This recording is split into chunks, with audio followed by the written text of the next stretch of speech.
Want to avoid one of my biggest mistakes while working on a large animation project? Stick around to find out in today's episode of the Expat Animator.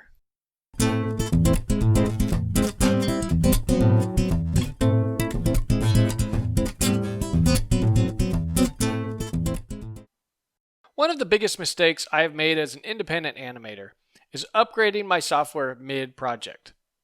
I'm not only talking about animation software. I'm also talking about any software you use to complete your animation, like audio, compositing, and editing softwares. By the way, if you want to hear what editing software I use on my animations, see my last episode. I've run into countless issues when upgrading a piece of software mid-project. It can be really frustrating, but worse, it can cost you countless hours trying to fix the problems that can arise from upgrading your software. I used to think, oh look, my animation software has a new version out, and look at all the new tricks it can do. That'll be great for my current project. What I should have thought was, oh cool, there's a new version of my animation software out. Those fancy new features will be fun to try on my next project. See the difference? My next project, not my current one. Most likely, you will have a decent workflow that is not broken.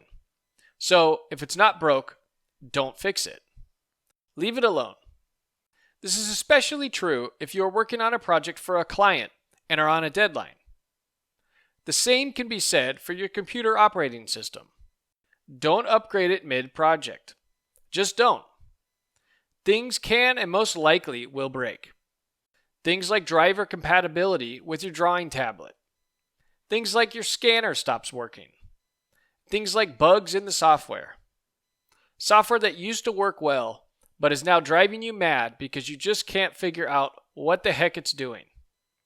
Avoid these problems by not upgrading. Now, there is an exception to this rule. If things are not working like they should, maybe an upgrade will fix the problem. You should do some research on the forums for your software first. See if other people are having the same issues as you before taking this step. But if you're experiencing something wacky in your software that is keeping you from completing your shot, it might be time to see if a newer version of the software fixes that bug so that you can continue working.